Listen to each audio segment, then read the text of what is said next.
My name is Al Kennedy, and I am, I guess I was employed in the New Orleans public school system for about 20 years, and then I taught history off and on at the University of New Orleans for about 20 years, and in a way, and then have produced several books with New Orleans themes. One, Chord Changes on the Chalkboard, How Public School Teachers Shape Jazz and the Music of New Orleans, and then Big Chief Harrison and the Mardi Gras Indians, and then Chief of Chiefs, Robert Nathaniel Lee and the Mardi Gras Indians. Yes, and those are all, they're also valuable. And Chord Changes on the Chalkboard, as we were just discussing, is really unique in the bibliography of New Orleans music studies, I think. And it's for that reason, as we think about A Closer Walk, we're trying to orient people around places, and schools are so central to the lives, certainly the young lives of musicians. We want to make sure that the map is inclusive of those spaces, since, as you've detailed, it was so formative. So the place I wanted to start was with the Fisk School. And this is a school that, from what we understand, Buddy Bolden may have attended. And I believe we know that Louis Armstrong attended. But I'd love to hear from you about how that school functioned, who were its instructors, and what would the experiences of a young Bolden and Armstrong have been at the Fisk School? Well, the school was oriented to music because the principal, Arthur P. Williams, was someone who had come down from Connecticut, I think, but who taught in the Freedman schools here. He was an acknowledged musician, accomplished musician, and then he took over the leadership of the school. And musicians have a way of attracting other musicians. And he had, for example, 2 teachers on his faculty, the McNeal brothers. And the McNeal brothers, in addition, one was a teacher and one would come back as a vice principal. They also played with the Robichaux Orchestra. The Robichaux Orchestra was probably one of the competitors to Buddy Bolden's early band. So you have these public school teachers who were working in the day with their students, doing all the basics, and at night were living in a whole different world, and were gaining all these experiences, and inevitably, undoubtedly, would come back to the schools to share them with the students as well. So, but you did have musical programs at the school. They sponsored a lot of events like that. And occasionally you would see, written up in some of the local papers, the comings and goings of A.P. Williams, that he went and visited here, he did that. And then, but then the McNeal brothers would, let's see, one, I believe, they fought in the Spanish-American War, so they took leave of teaching to go do that. And then one would retire many years later and live in Chicago or something like that. But the point of it was that school was where it was located, right about where City Hall is now. So you have this location of the school. You had conceivably, if I remember my maps correctly, one of the rental places Louis Armstrong lived in, very near there, almost across the street. You had the areas where Buddy Bolden would have frequented in that area, where Funky Butt Hall was, and others, all in that area. In fact, Fisk parents had come to school board meetings, urging the board to do something just about the environment that children had to walk through to get there. And the board never did find the time to do that. But it just showed you the proximity to all these things together. And in the middle of it was this, this school that had quite a good reputation. And of course, this would have been racially segregated at the time, right? Around the late 1800s, early 1900s. And so for young Bolden and young Armstrong, they're so there's sort of a conventional wisdom about Armstrong's musical development, that he went to the Colored Waifs Home and sort of received his inaugural, formal music instruction. Is it possible that he would have encountered something at Fisk before that?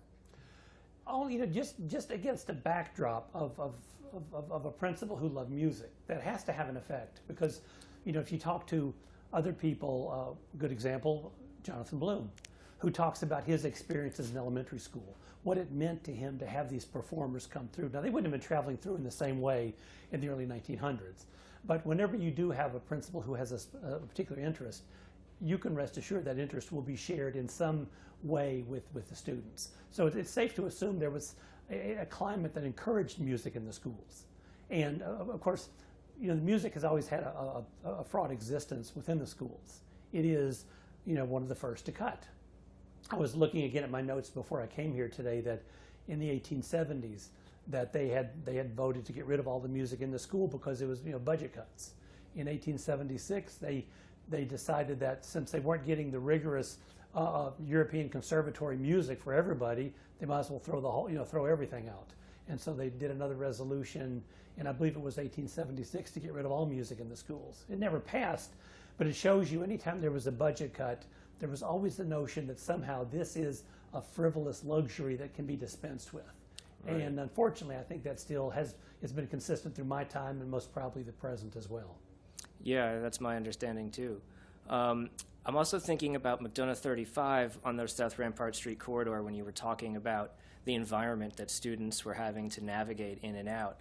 And to the extent that music was permeable in those environments and in the schools, there was all this other stuff to negotiate. Can you talk a little bit more about music in the areas immediately around the schools and some of the other issues that came along with that? Well, you had, and there were a number of faculty members on Mcdonogh 35. Belfield Spriggins was one. And so not only was he a teacher, but he also on his own, because the school didn't have an official music program as such. You had to, people taught it after school or whenever they could because they wanted to teach it and the children, the students wanted to learn it. And so you were around this cluster, cluster of Rampart and Girard, cluster of different clubs up and down there. And so, Clyde Kerr Sr., that talked about in interviews and through his son, about walking past these bars and sometimes lingering because they'd be playing an Armstrong tune or recording of an Armstrong tune and just hanging around there till somebody would shoo him off to go to school. You had and Spriggins also wrote for the Louisiana Weekly, so that was their offices were very nearby on Rampart Street as well. So he would write a social column, and sometimes he would, and that's the one that Don Marquis referred to as one of the first jazz historians. So here was this teacher at a high school who was a writer, who they say was probably one of the first New Orleans jazz historians because of what he recorded and wrote about the music of the time. So this is coming from the school. Then you had the Blanchet brothers. Osceola Blanchet was a musician. He was a teacher. I think he taught science. I believe he taught science. But he was also, performed in bands in the evenings. So he would be the one in the summer to play on the Streckfus lines as they went up and down the river. So he was hearing music all the way up from here to St. Louis and back again, and then he would bring that back. And then he held after-school classes. He also was an opera lover. So, and then this was true of many of the faculty members that I was acquainted with. They would organize operettas at the school. They were pushing their students to read music. They would gather sometimes at Mr. Blanchet's house after school to rehearse for operas. He would play his record collection for them. So they're getting all of this as well. And so that whole climate was just reinforcing it. You also had down the street, I believe was a cemetery, and I can't think of the name of that cemetery now, but it was one that they eventually closed and relocated. Right. But just childhood reminiscences of walking to Mcdonogh 35 past the cemetery, and if there was a new child, you'd push him in the gate and run, just because that's what you did. But it was, but there was such a sense of the neighborhood, where the buildings were, what they heard, and then going into the school, and of course having to hide, if you were one of the young female students, having to, you had put red on your lips, having to rub that off real quick before going into school. The fact that probably the school itself may not have had an official stance on anything related to what jazz might become, but in the same way, students were getting it, and they were getting it. Those who loved it were getting it, like the Kerrs.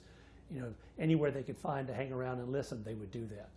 And then any encouragement, like Osceola Blanchet would give. In fact, his daughters talked about how excited they were whenever they would hear the whistle on the steamboat coming back, because they knew Dad was coming home. So they'd rush out to the riverfront to greet him after his. But you pick up a lot of music when you're traveling to different cities and come back, and he did that. Right. Yeah. The teachers really seemed like these sort of channels for the wider world to get in.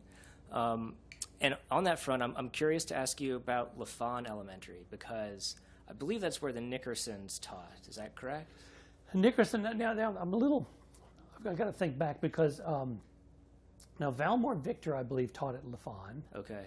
And I believe Nickerson, William P. Nickerson, I believe that was his name, he was hired as a part-time teacher. And so this was Sylvania Williams, who would go on to have a school named after her with her husband. She was married to A.P. Williams, so they'd have two schools named after them. But she did what she could, to get the board to approve, letting her hire him. I think they raised the money themselves to pay him. But Nickerson would have been somebody that, I can't think of his name now that I think about it. One of the great piano player, Jelly Roll Morton. Yeah. And heaven knows he didn't credit a lot of people because he credited himself quite a bit. But he did credit William P. Nickerson for helping him. So Nickerson is in our schools teaching part-time. Valmore Victor was over there teaching part-time, and but also organizing other musical programs. So, and it wasn't like there was in fact there was kind of an unofficial prohibition against jazz. There would come an official one later in the 1920s, but it was a love of music they were channeling. And so whether they were getting the children to play, to perform a little bit, to work with stringed instruments if they could get them, or to, just to have choral singing in the school, they were finding a way to add to just a pretty rigorous curriculum in reading, writing, and so on.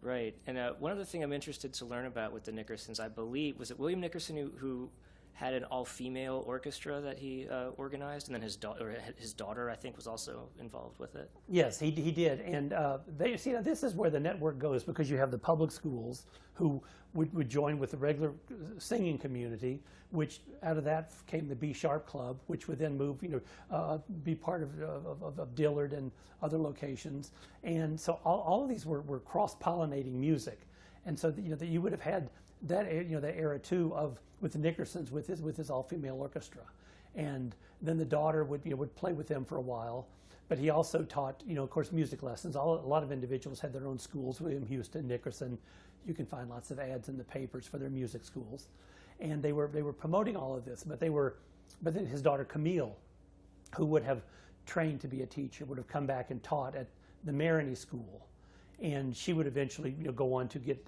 her advanced degrees and end up teaching in Washington. I can't, the name eludes me, but she would be she'd be teaching music, and she brought with her all the work she had done on her master's degree for Creole music.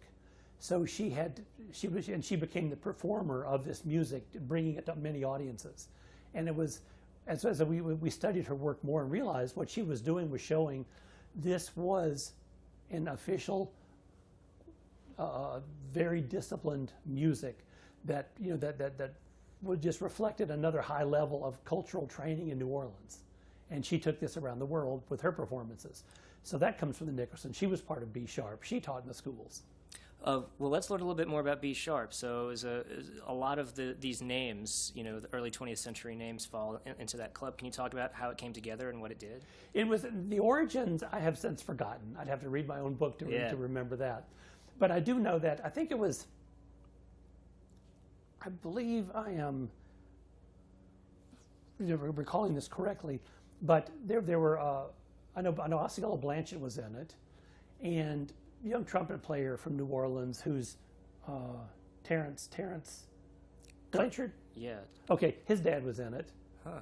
And so I mean, actually the man who really knows about the Osceola Five is the gentleman over at the Hogan Jazz Archive, Lynn Abbott. Okay. Who's done a lot of work with him and E. Belfield Spriggins. But it was a group that got together that presented concerts that would allow you, first it gave you a place to play.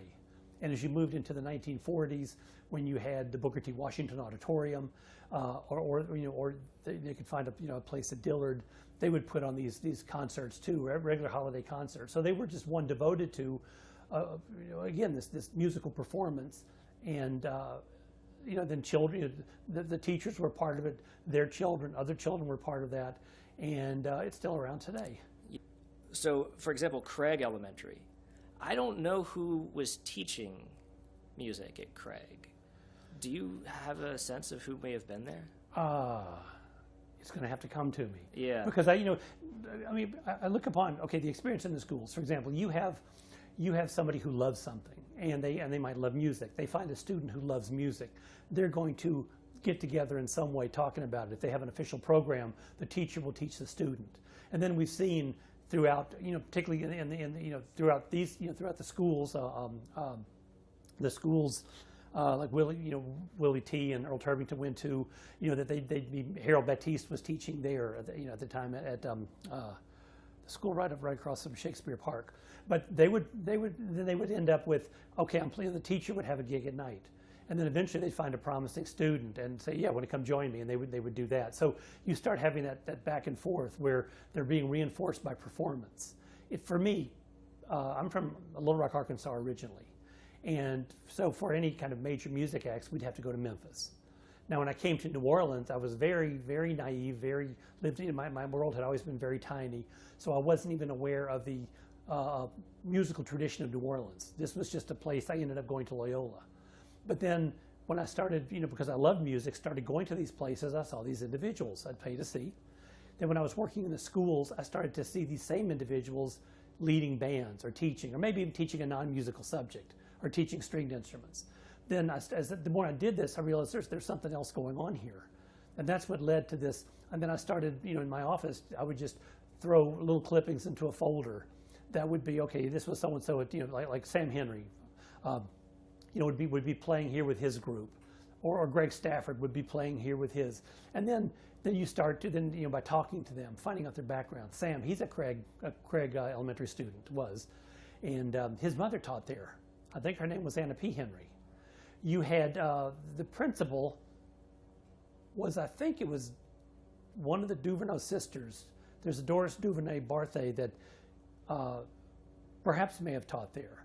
But this was where, any number of students who attended Craig would tell me this, that you're right there, you're right there across from what is now Armstrong Park, and the jazz funerals and processions would pass that way. And so any number of students would tell me the number of times they were punished because they wouldn't run away from the window. You hear music, all the kids run to the window because you're looking down to see this amazing thing in a school day. And those were reinforced. And then in that community, and you did have sometimes just that proximity. You had the neighborhood where you'd walk through to get to Craig, the Tremé neighborhood, where before air conditioning you could hear music being practiced in the homes. You could see family gatherings.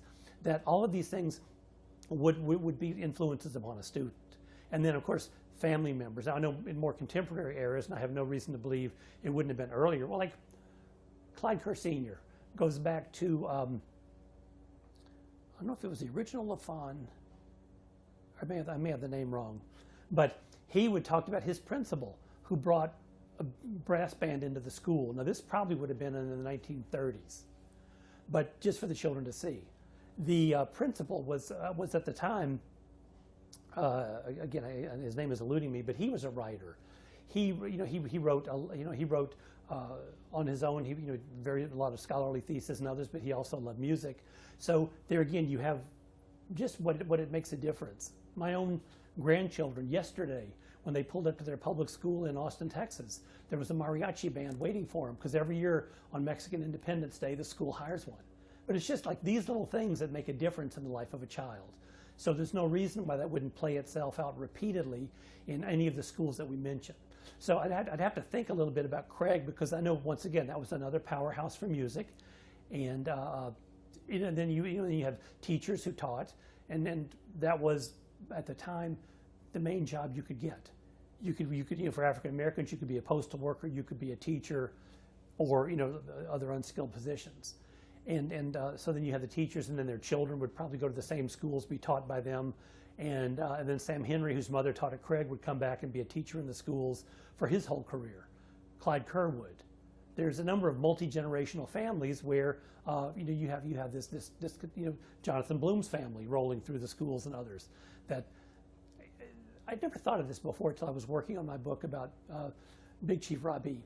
But he talked about going into the playground, how recess, everybody loves recess, but he loved recess because that was the only time he and his friends could talk about, the black masking Indians. They'd want to know who's masking, what colors they're going to wear. This was all transmitted in a playground. You forget about how much culture is transmitted in a school playground at recess. And that was a big reinforcement for him. So it made me appreciate even more. I've had other musicians name I can't think about now, I can't remember now, told me about Mcdonogh 35, that he started bringing his trumpet to school.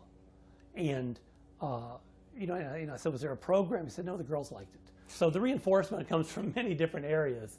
And, but it was just, it was just the same thing, that children are attracted to those things. Right.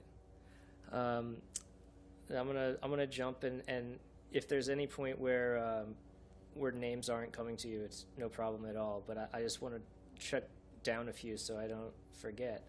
I want to ask you about Bell Middle School and Donald Richardson, who was the band director there for so many years. That's a name that I hear all the time from brass band musicians, professional brass band musicians.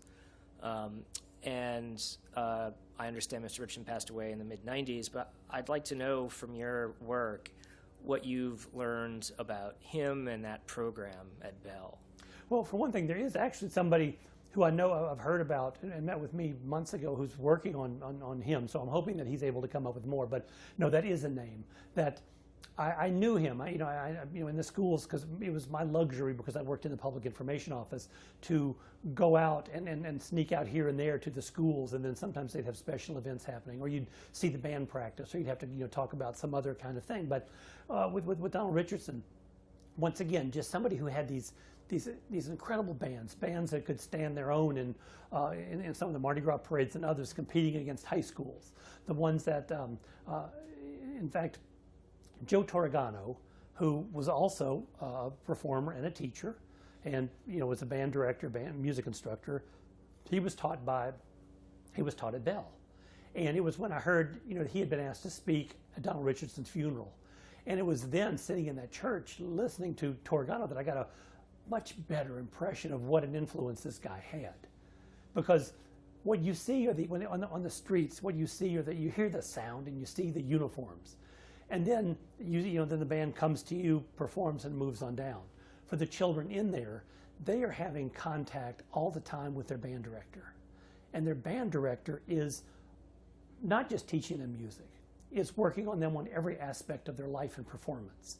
And so, and wanting to know, why are your grades falling? Why are you coming in late for school? Let me see your report card. Because that is an incentive for children to stay in school. And whatever incentive gets kids to stay there or want to come. For some it may be athletics, for some it may be drama, for some music. But in the band, that would be an incentive for them to do well.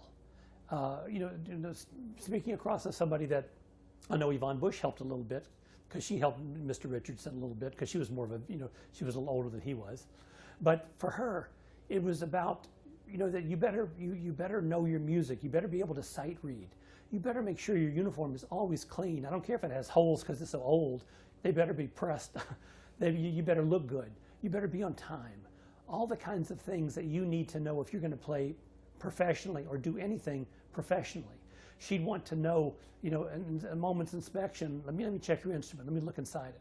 There was just this moment I treasure so much. When Yvonne Busch was getting older, after Katrina, she went to Texas. Then some family members there passed away, and she moved back to West Wego. And so when we heard it, I stayed in touch with her in Texas, and then we would go visit her in West Wego. And unfortunately, a name is just not coming to me. Herlin Riley, he is. Herlin was one of her students at Carver. And Tony Ulubula Basley was one of her students at Booker T. Washington. And God knows how many drummers came out from her.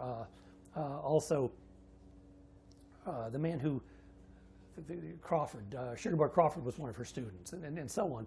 But at this moment, it was for her birthday, 80-something birthday, and we were all there. And there was a knock on the door, and it was Herlin Riley playing his trumpet. And he was coming in playing Happy Birthday to her, and we were all gathered around. It was just, her face lit up. It was really nice. But the first thing she did when he came in and kind of knelt next to her to talk to her was said, "Let me see your horn," and inspected it like she was a music teacher. It was just so funny that Herlin, who's made his whole living performing in music, still had this teacher who wanted to make sure he was doing it right. And also, she probably made him learn the brass instrument, even though he was a drummer. But, right? Well, but of course, she said the problem with those bands, everybody wanted to be a drummer. And but like that's what Sugar Boy Crawford often talked about, the fact that what he learned, that just all the music he learned from her. Was it James Black, I believe, who said, that with Miss Busch, because of Miss Busch, I'm not just a drummer, I'm a musician, and all of this credit where that it was it was no easier on you if you were a drummer than if you were a flute or trumpet or trombone. You had to memorize your part, or as so many students like Sullivan Dabney tells great stories about her, because she would inspect the bands and have her team leaders go out, or section leaders make them play what they're going to play at halftime by memory. And if they didn't, she would pull their sticks from them right moments before, so they had to march the whole time without any instruments. And he said, you do that once or twice. But he even talked about how one time he hadn't been doing well in her class of playing around. She gave him a half a zero. Said, come back next semester, you can get the other half. But it was just that all of these, they were firm, but everyone knew that was why you cared for them. After Katrina, I was with, I don't know if you know Leonard Smith. Okay, Leonard was one who did the documentary about her based upon some of the research we had done.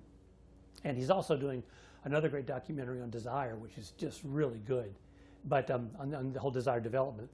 But we went to her house, which had been flooded and gutted. But up in the attic, there was this one little suitcase that was perched on the rafters. And so we pulled it down, and even though it was wet, it was all these letters from students over the years just thanking her well into her retirement years for what they had done. And we were able to dry out a lot of them and kind of clean them up, and I gave them to her when we drove to Texas one time. And then when I opened her closet to put it in there on her door was a drawing by Ulubula Basley from his work that he had been, because he always kept in touch with his teacher. Then it goes on and on, that connection that isn't severed when you leave the school. So music is part of it. Music is what draws you in, and then the whole passion and compassion of the teacher is what makes you stay. Yeah, and that's what I hear about Donald Richardson as well at Bell. It seems to be one of those programs that was really stayed with people. And can you speak a little to Joe Torregano and the work he went on to do as an educator coming up under Donald Richardson? Well, I mean, just another. In fact, I think I included Joe at the end of my book on here, but on Chord Changes. But he was somebody who worked at the Jazz Museum for a while. He came from a musical family. His brother, Mike, probably, I believe Mike, who works at Marcellus Center from time to time. But Joe had his band. He had his brass band. He played, I think, with the Fairview group coming up. Started his own bands, had a number of performing bands, but also, would be a band director. And so, I'd catch up with him. I know at Gene Gordon Elementary. I forget how many other schools. I believe he was the band director at John Mack for a time. Okay, because I just remember seeing him in the classroom, but I can't remember where. But there again, you have what the reality of a band director is. That you have to find a way to get the kids instruments, and you have to find a way to get those instruments repaired. And in a town like New Orleans, it's amazing there aren't just countless people who repair musical instruments. And but so for those, if you knew a friend who could solder or who could hammer out dents, Clyde Kerr Sr. taught himself how to do that because he was always a tinkerer or a welder, and he would do that with his instruments. So with Joe would find people. He would some of the repairs he could do himself, but that was doing that, finding money for even like insurance. The mind-numbing part of having to make sure every one of your students has bus insurance before they get on the bus to go perform somewhere. That all of those things that just eat into what should be good instructional time, they had to be done. These individuals did it, and the young people that they produced, I think, are the result of that. Yeah, one of my favorite aspects of your book is how it sort of makes visible all of the invisible toil that this cultural transmission requires, and it sort of, in a way that I appreciate, counters the idea that, things bubble up from the street. It's like, well, somebody's putting in a 70-hour week to make that happen, right? And with that in mind, I want to ask you about the inception of NOCCA, which appears to have been quite a saga. And the way I'd like to start it is in connection with Armstrong Park. Which is something that we're focused on at A Closer Walk at the moment. And I'm curious to hear from you about how NOCCA may have figured into plans for the space that became Armstrong Park, and who the people were and what they had to do over the years to make that institution actually come to life. Well, before I say what fragments of memory I can pull up at the moment, that there is a chapter that I have in my book about NOCCA, so that'll be some of the things I can't remember. Also, at the University of New Orleans, in the special collections, you have the Samuel Scarnato papers. Sam Scarnato was the deputy superintendent who came from, I don't know where in the north he came down, but he came down as deputy superintendent.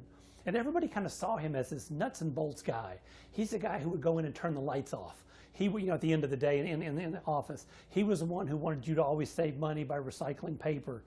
But he always talked about where he was little, what it was like to be desperately poor, to love music but have no avenue for it, and he wanted students. So he was one who, when it came to him, he wanted to help push it through.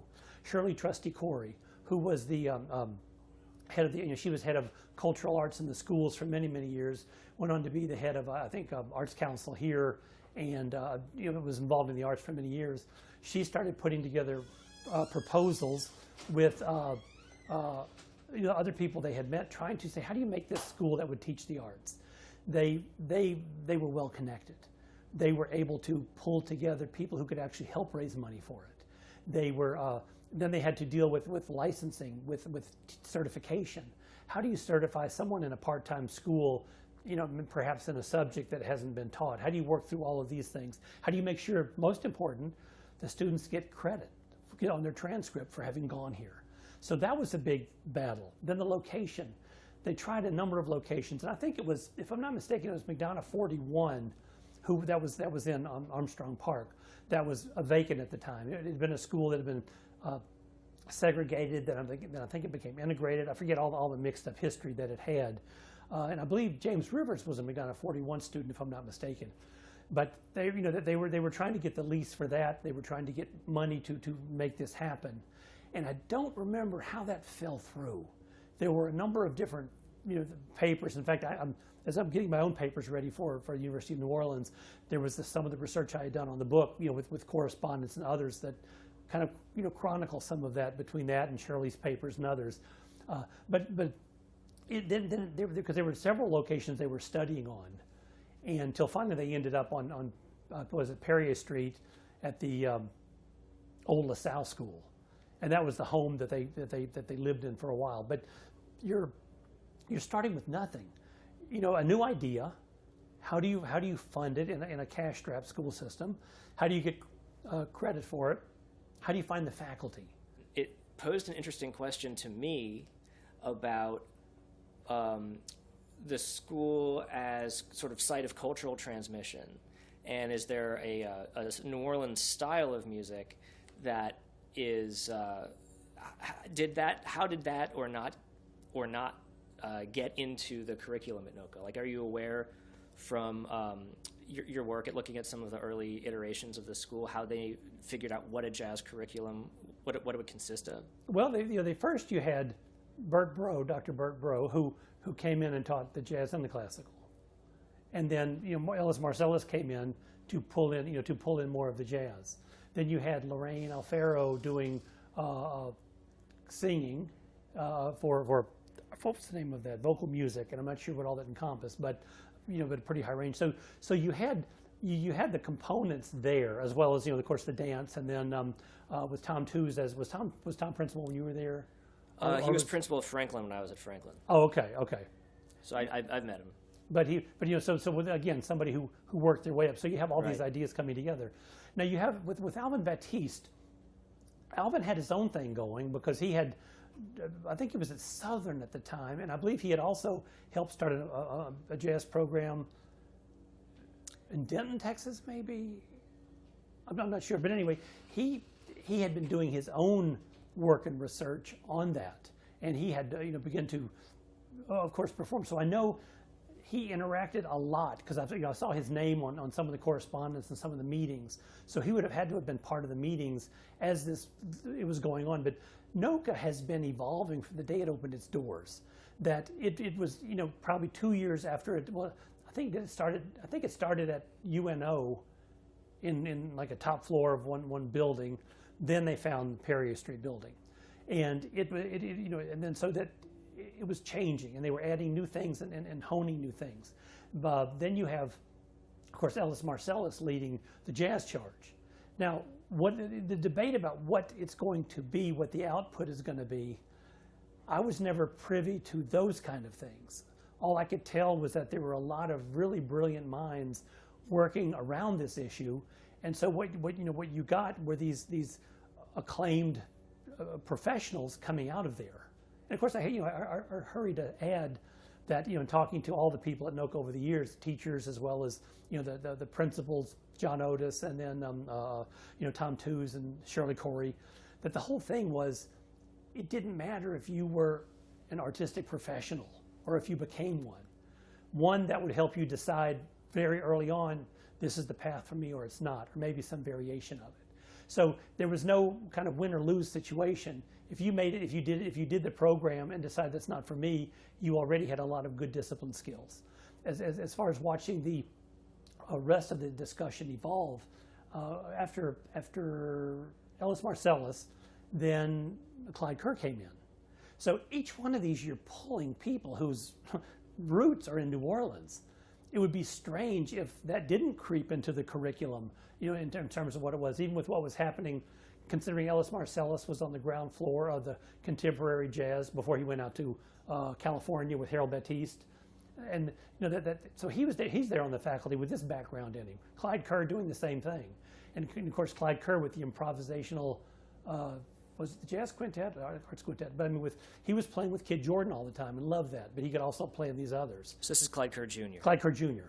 Because he said his dad really couldn't improvise. His dad was really, an incredible reading musician, but he really couldn't improvise. And so whenever he was touring with One More Time and others, Clyde said he would just kind of pick up some of the riffs that he had played on some of these songs and maybe do a slight variation, but he wasn't one to really take off. But Clyde was. So you look at all of these people. Ellis had been playing every range of music you could find. Clyde Kerr was too. Bert Breaux, who was a composer, who was also a composer, who was a songwriter and arranger for some Nashville hits, is also in the school with his great classical portfolio of his and his others. So I mean, it's more than kind of a direction. It was just coming from all these minds coming together. Right. Yeah, and the list of alumni that came out from that program is pretty staggering. And again, it's people who all credit. I'm curious about, in general, there's like some crossover between high school and university instruction in the city. I know that your book doesn't get into the university stuff as directly, but there does seem to have been, again, just some sort of fluidity around that with Ellis Marsalis, with Alvin Batiste, right? With Harold Batiste. Have you what have you learned looking at the relationship between local universities and some of the other schools we've been talking about? They're just part of the network. Yeah. It's a normal, natural progression because these individuals were going home at night and having friends over, and these friends were some of these other faculty members and teachers. They were performing, and some of these others were on the same bill performing with them, or they were seeing them in the audience. They were interacting. Some were witnesses for marriages. Some were godparents. What I'm saying is that this was a group. So look at Alvin Batiste, Harold Batiste, Ellis Marsalis, all New Orleans public school teachers, all who went on and then taught at a higher level, all who went off and had careers independent of the school system, all who would come and filter through the University of New Orleans. So it's just a continuation of what they had been done before. It's such a natural bridge. There was no gap, no chasm to jump over. It was just, go see your friend here. Right, and so another place that manifested, particularly I think maybe earlier in the 20th century, was these private schools that we touched on earlier. William Houston School on North Claiborne. There's also one called Educational Gateways. Yeah. That may have also been a Houston school. For some reason, that's what comes to mind when you say that. Because it may have had a different name whenever they got GI Bill money. Okay. Yeah, I think based on your book, what I was looking at last night, I think when Houston's closed, the one that was called Houston's School of Music closed down, some of the instructors went to this Educational Gateways. And Wendell Kazare is something I remember talking to him about teaching on North Claiborne, but he never could tell me the name of the place. So I was hoping you could. It had to have been that, right? I think that was it, because I think I talked to Wendell about some of those things, because there again, we know if at one point I had a list of the faculty members of there, and once again saw these names coming through, from Houston, through gateways, through even some of the schools. And I know Yvonne Busch taught at Gateways for a little bit. There were others who taught, I think Clyde Kerr Sr. taught there. So once again, it's just one more place you're going to hear these same people. It's like even jumping ahead, which I had never developed this anymore, but I had done some interviews with around Pete Fountain, and Pete Fountain when he went to war in Easton, and his teacher at the time, his music teacher at the time, is now the developer. Well, is deceased now, Valentino, Anthony Valentino. So Anthony was somebody who loved classical music, was kind of open to all things, but he was the band director when Pete Fountain went there. So this is another public high school that had this strong musical program. Johnny Wiggs was a drafting teacher there. Johnny Hyman, I think was his real name, but he went by the name of Johnny Wiggs. But Pete Pete also went to Mcdonogh 28. He played in the Mcdonogh little school that was it's still on Esplanade, and he played in the band there. And when I went to interview him, this was when he still had his club in the Hilton, and so we got to talk to him between sets and do an interview there at his club. But there on the wall of his club was a big picture of him with the Mcdonogh 28 band, where he's in the front, and then there was a picture of him with the Warren Easton band, where and then we had other pictures of him on the Lawrence Welk show playing for the Pope and others. But those all ranked in his heart right on the same level. And Valentino used to talk about the fact that, and they mentioned the number of incredible musicians that came out of Easton at the time.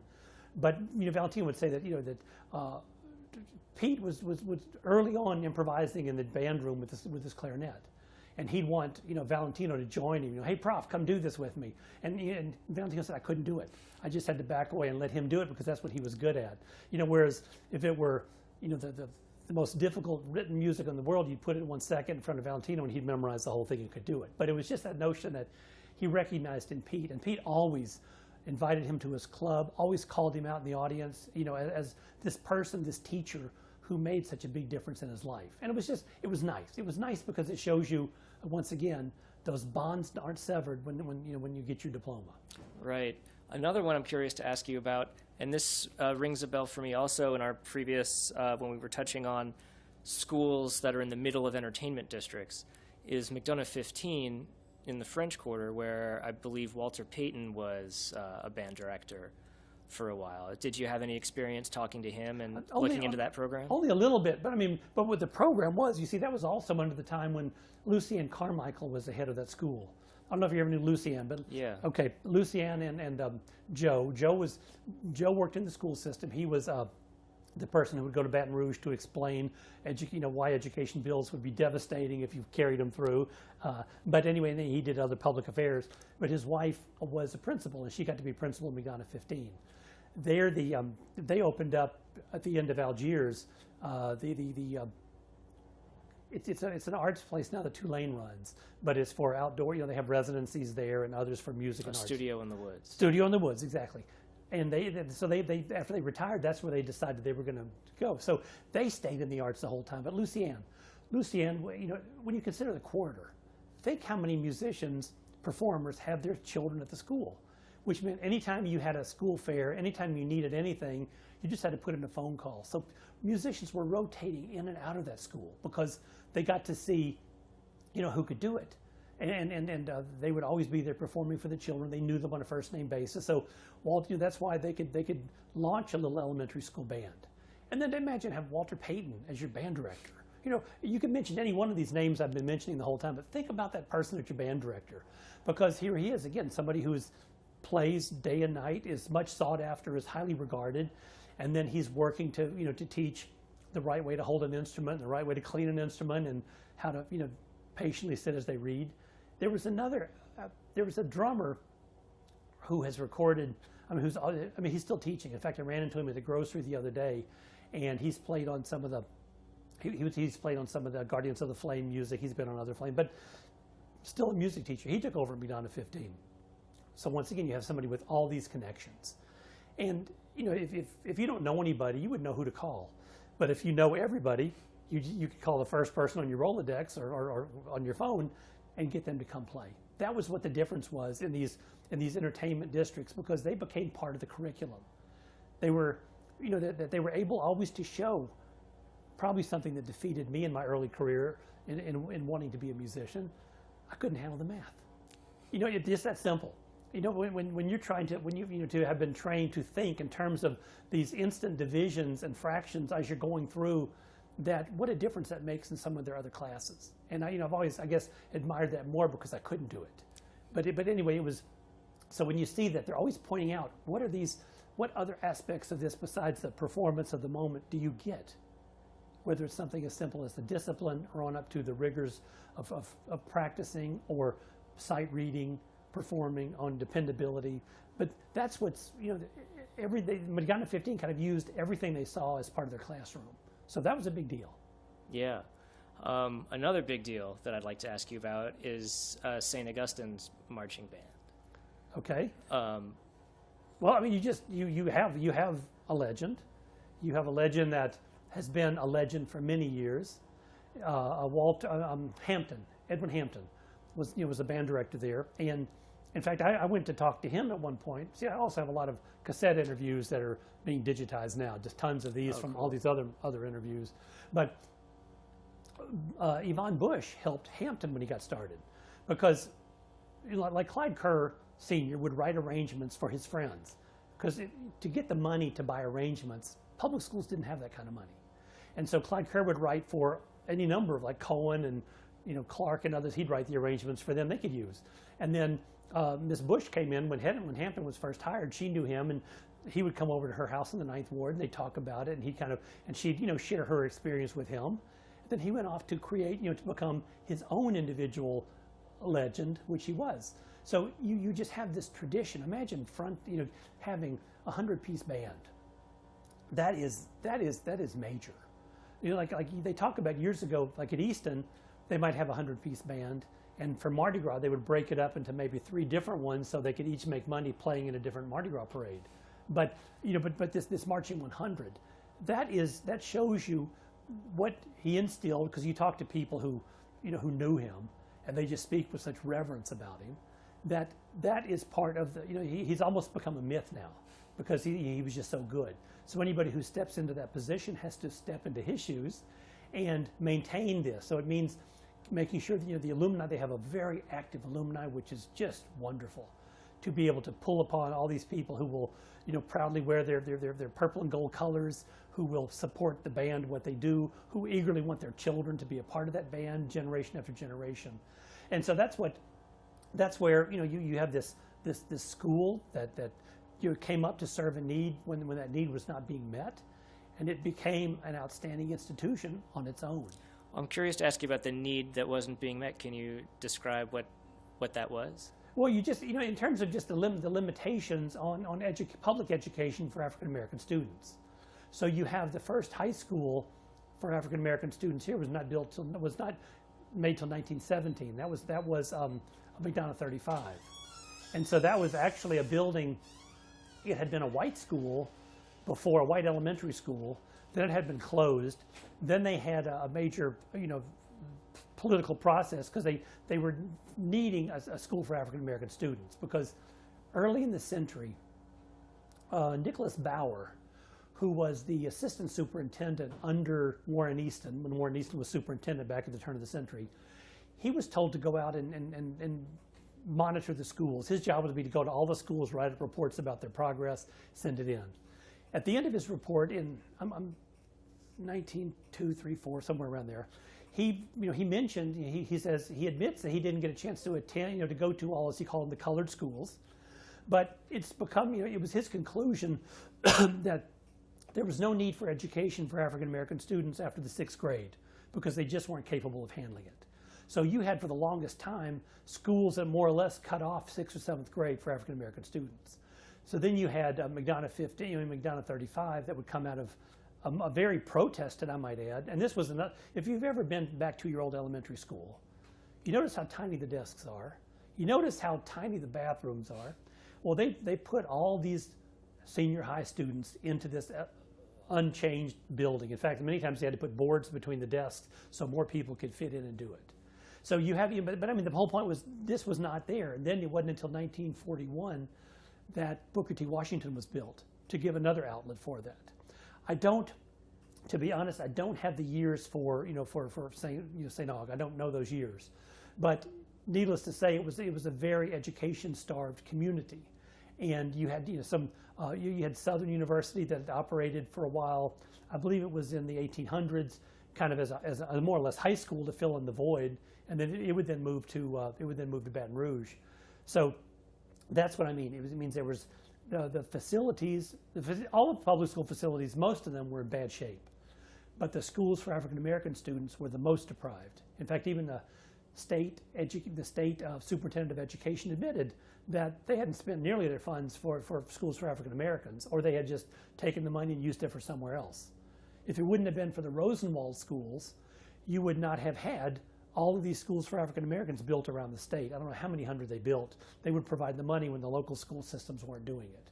So you had the infrastructure was poor, and the faculty, the African American faculty received less than the white faculty.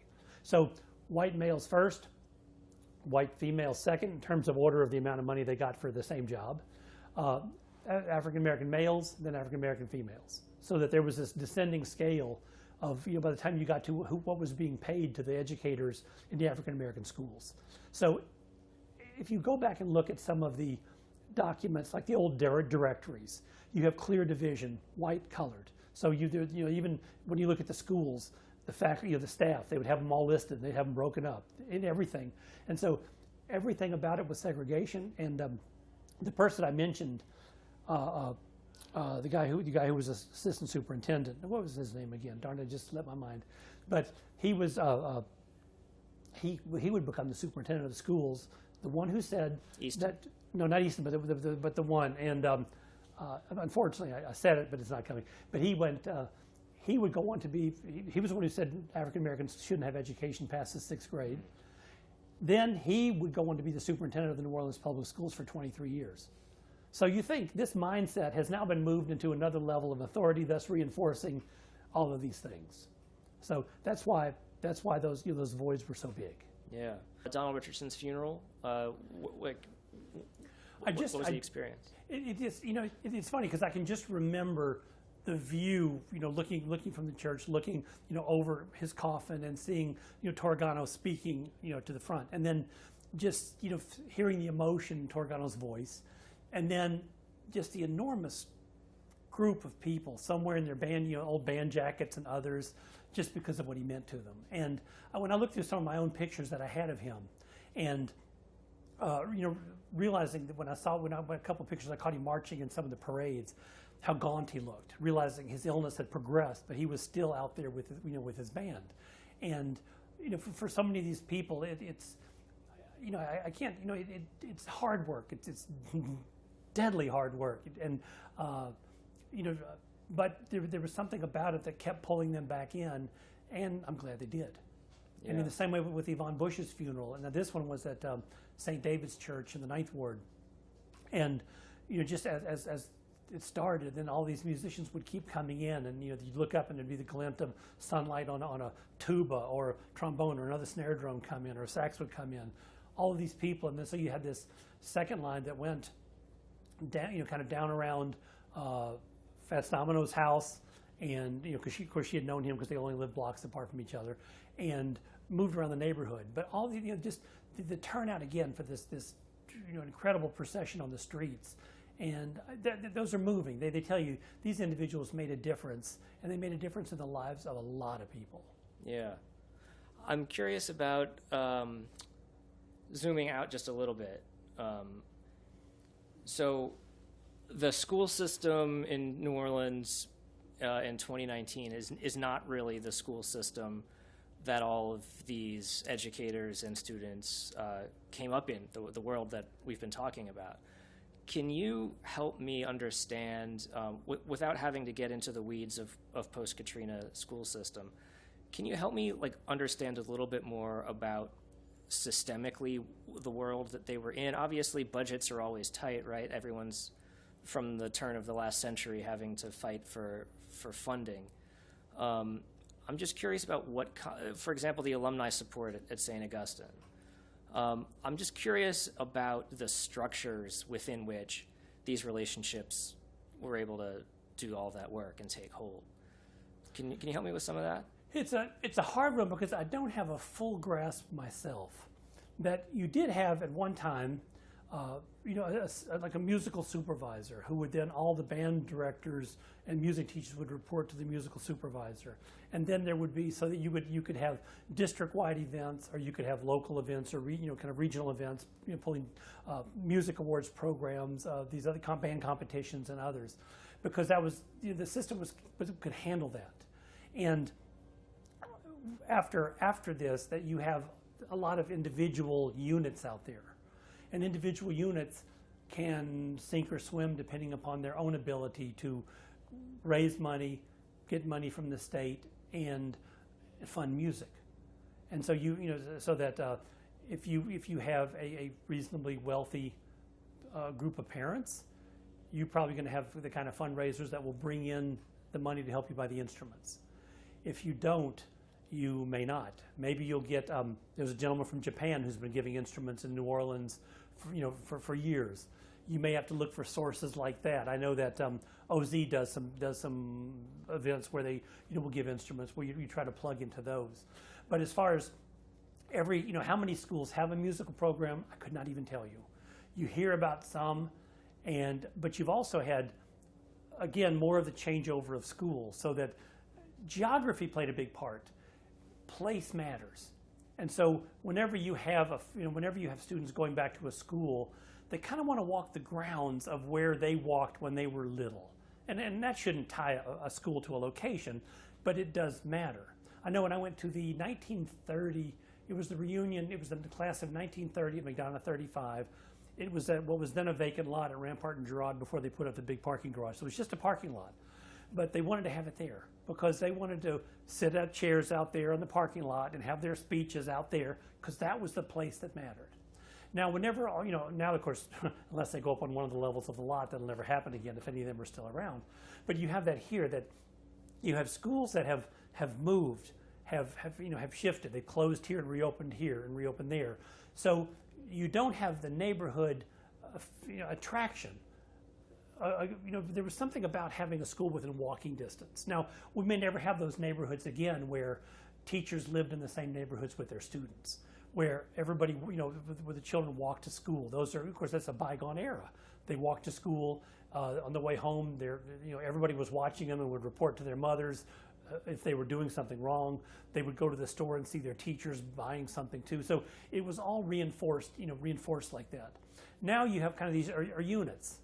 And you don't know where they're going to land. And so as far as any kind of showing of how a music program, which you would normally show through a big festival or some event where you pull out bands, you still will see that sometimes. But normally they're outside agencies doing it. So like the OZ band competition, well, they will come there because that's where you can find all these bands. But in other cases, you can't do that. So. Part of that was severed whenever you lost the building and it moved. Another part is whenever you don't have the same connections, the family connections anymore, or any of that, and so it's hard to build up an alumni. And of course, if you're a new school, you don't have any, and so somebody might have been to that building years ago. I mean, I remember when Crossman on Carrollton Avenue had its, I think, 100th anniversary. And there you had people like the late WWL director Phil Johnson, who would come and speak, with emotion about his school days there, and all of those things. Well, the new setting is going to have to figure out how to do it. If it's going to have any of that, we'll have to figure out how to do that. Maybe if you talk to Jonathan Bloom, he might be able to give you, because he has a lot of post-Katrina experience in the schools, and to see what does exist, because I've heard of people trying to get through all kinds of networks trying to get instruments. I've heard of people trying to get teaching materials, or even bands. And some of them, I've seen marching groups performing in different parades, so they're out there, but I can't get a handle on them. Right. Well, let's talk about marching in parades a little, because from my understanding, you sort of had, particularly looking back, you had marching bands, you had concert bands, right? And I'm interested to learn about what they meant in the context of an overall program. So when someone says, I went to such and such a school and played in the band, I think they're often talking about marching in Mardi Gras parades. But can you, like Yvonne Busch, for example, right? There was both a concert band and a marching band at Clark, if I recall, when she was there. And there was one might be a subset of the other. Right. Okay. So you would play, but I mean, so yeah. Well, but I do find, I hadn't thought about this till you mentioned it, but you do find if you say I was in the Carver band, they mean the marching band. Otherwise, they will say I was in the concert band. There's always the descriptor in there before that. You just say it as a separate entity. So of course, one is the one that might play, more sit down and listen music as opposed to marching and dancing music. And they might play sometimes more challenging tunes that you're allowed to when you have stringed orchestra that's going to join in if you have those pieces. So you'd have oftentimes people might play in both of them, or just because they wanted the extra musical. Now, for example, I just thought of this, but it was like whenever Yvonne Busch was at Booker T. Washington, and this was, I believe, late 50s, maybe 59 or something. But in this days of segregation, the predominantly white New Orleans Symphony practiced at Booker T. Washington because they had a state-of-the-art auditorium. Now, of course, that was also where any African-American performer who would come and play because they couldn't play anywhere else. So that's why anybody from like Marian Anderson or Paul Robeson would perform there, because that was where they could play. But the symphony would play there on the stage. And so Yvonne Busch would make sure that her students were in that audience listening to the rehearsals. So the band students were, whatever they were working for their marching performance, they were also getting what this symphony was playing. She arranged for Tony Basley to get private drum tutoring. She paid a couple of other people out of her own pocket for symphony members to tutor, some of the other students. So it was just that connection that when you talk to Valentino, when you talk to Pete Fountain, Bert Breaux, you go across time like that, Yvonne Busch, there was not just one music we're going to teach them. They were opened up. That's where I got the name Chord Changes on the chalkboard, because Yvonne Busch would sometimes write some of the chord changes for jazz music on her chalkboard. And whenever she would leave the room and Sugar Boy Crawford would bang away on the piano thinking no one was listening, and it just amused her. Like she would come in and be appropriately stern, but she'd also listen a while with what he was doing. And she loved J.J. Johnson. She always talked about winning a trumpet competition when she was in high school. She went to Gilbert Academy, which was where De La Salle is now, but it was an academy there. When Harold Baptiste went there as well. Mercedes Tucker Stamps went there, who was Miss Bush's teacher, who went off to teach on her own.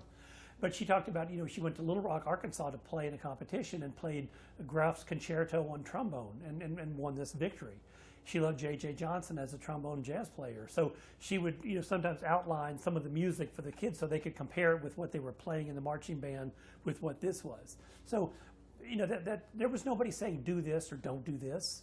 They had, early in the century, of course, they had the board banning jazz in the schools and saying that, the school board actually did ban it. It was like 1920s.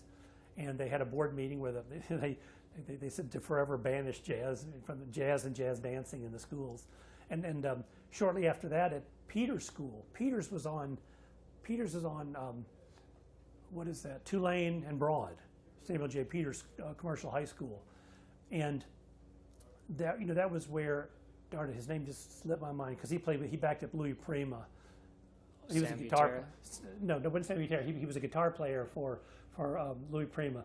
But he showed me his same year, like 1927 or so, Samuel J. Peters yearbook, and it was called the Commercial High School, so everybody called it Commie High, but it was the Commie High Jazz Band, and there it was in the same year they banned jazz, and here was this picture in the yearbook of them playing. Well, I want to ask about the jazz band. What was the impetus for that? Just because the kids wanted to do it. It was like, it was an unofficial, it wasn't a school function. Like Pete Fountain talked about, and somebody else did too, that whenever there was maybe something, a little tension in the cafeteria, whenever they had heard a fight might go down, they'd send Pete down there to play, just to play his clarinet, to, kind of just calm things off, create a distraction. And the same thing happened at Peter's Middle School. And I'm sorry I can't think of his name, because he was just a great guitarist, funny guy all the way up to the end. But when I went to his house, he had, pictures of him performing with the Three Stooges. I mean, just all the classic American stuff. Well, what was the within the school system, the band? What was it? Was there a racial component to this? I imagine we're talking about a white administration responding to black vernacular music. Is that part of what was going on? Oh yeah. And then there was that, and of course, racial segregation was so solid, so impenetrable. You had a subgroup that would later come on. They would have African American administrators who were over African American schools. That would have been well after that. But it was just like even some of the older African American educators would have looked down upon the jazz because of the associations. Like Clyde Kerr Sr. talks about always associating blues with these down and out people that he saw on the way to Mcdonogh 35, kind of the homeless and the others. So for him there was that association that he had to get over, or people wanting to play the blues because of that association. Many other people had that with jazz just because of who they may have seen or heard about playing with it. It's like any of these strong cultural art forms are usually denied or pushed aside or hid initially until they become more mainstream. What did the mainstreaming look like in the context of schools in New Orleans? In the 1960s.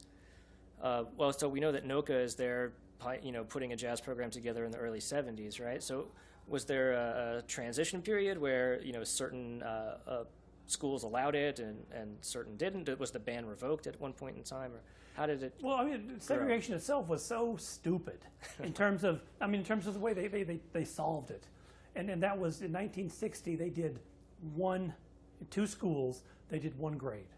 So even though you had uptown schools who said we'll do this, we'll take on this burden, they put it in this Ninth Ward working class district where they kind of knew things were going to spin out of control, and so the segregation was, the integration was, at Mcdonogh 19, 4 girls went in, and Mcdonogh France School, 1 girl went in, and they did the first grade. Then the next year they did 2 grades, and so it was a long time coming before, and kind of resisted heavily at first, but it was resisted all the way through till they finally did it.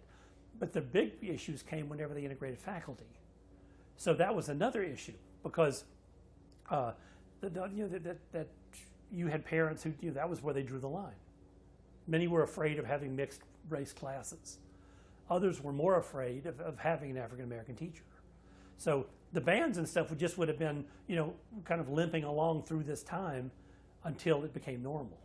So there was not if a school, very few schools were closed. The state tried to close schools several times whenever they were when integrating the original, whenever they had the first integration in 1960, you had a state legislature that kept firing off all these laws to challenge it. They would say, okay, no Carnegie units. No units at all for any high school that's that integrates, or they cut off teacher pay. They said any school that integrates forfeits your teacher pay, and so Judge Skelly Wright was here, and he had 3 judges, I think, on standby, and they would meet every day and overturn the laws the legislature passed that day. That's where Moon Landrieu kind of earned his stripes, because he was one of only 2 legislators who would consistently vote no against all these horrendous laws. But you had all this effort from the state to close the schools, to deny them pay, to deny them Carnegie units. All of that effort went into fighting every step of the way. And was integration prerequisite for jazz to be part of a curriculum? Were there any white educators that you're aware of who were, dabbling, or was it pretty much just African American educators? Well, yeah, I'll give you the example of Pete Fountain, who his teacher let him play a little bit in the schools, because it wasn't just African American groups playing jazz at the time, and people like Louis Prima attest to that. When you look at Louis Prima through, I think he went to Easton, I believe, and may have bounced to Peters, but they had the independent jazz band, little jazz bands in their schools. But I think kind of like the way any new cultural change is feared, and so no matter what it might be, I mean we were supposed to go under because of the Beatle haircuts. That if you imagine a nation looking like that, it was the end of civilization. So each one of these cultural advances is always looked upon with fear. And it's just it's not proper, it's not orderly, it's associated with the wrong type of people, and so on. Yeah. So that was sometimes across the board in all communities for some of the older people. Right. That's really great. We've really got a lot farther than I thought we might have time for. Is there anything else before we wrap up? I will say too, that about, I just thought of this when I looked at my book over there, Pelican Press, that after Katrina, I wrote to them and said, look, I know personally any number of teachers who had bought this book who lost it in the flood, and they issued a paperback version with no photographs in it, but they issued a paperback version and sent me some copies that I could give out, I gave out till I didn't have any more, to some of the people who lost them in the flood. And that's great. I found one in a house. I was helping somebody clean up, and there was my book bloated like a big dead fish. Yeah. And so it was a great photograph of what Chord Changes looks like if you soak it in water for several weeks. Well, actually, now that you mention that, it made me think of one more question. So there's like 4 pages in the back of this book that are the 4 pages that I might refer to most often of any other book about New Orleans music, which is those charts that sort of let you visualize the sort of lineage of educators and students. And it says right there in the book, this is partial, it's preliminary, whatever. Are you aware of other people who have built upon those, and are there more of them? Well, one thing, of course, you can certainly use those charts if you ever need a visual like that. Thank you. Do that, and but it helped. It started because I couldn't grasp all what I was getting. I had to put it in some form, and then when I did it, these trees emerged and these names kept coming. I don't know. I can't put my finger on somebody else who's done the same thing. It would be nice, but even now, if I would go back, I'm sure I could add a ton to just the people. Right. But I was heartened by the fact that I got a call one time from this woman who was an artist who wanted to know why she wasn't mentioned in the chart, and so. It was funny because it said, okay, that's nice. If somebody wants to be part of what you've done, that's nice.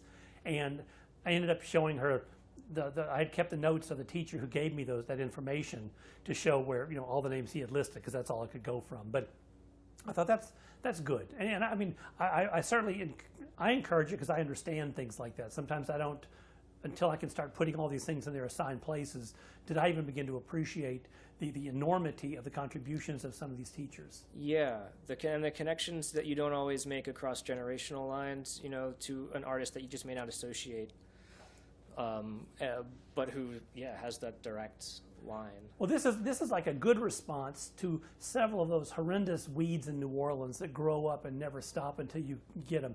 This chart should keep growing because it is big. It can be big and it can be massive because and it would be nice to link up all of these people, even as people have, the way this dovetails with the Fairview Band, the way, even the church music, I can't think of the minister over at Fairview, that he was working with, in addition, that took another subset of that.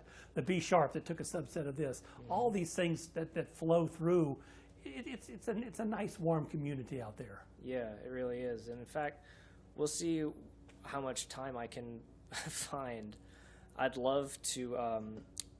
I'd love to try adding to it. If that's something that you would like to see happen, because it's just such an immediate way to appreciate, the scale certainly of the impact that an individual educator can have, mm-hmm. and then also the sort of cross-genre, cross-generation points of intersection that are totally natural for the community making the music, but perhaps a surprise to folks outside of that community about the connective tissue between all these different.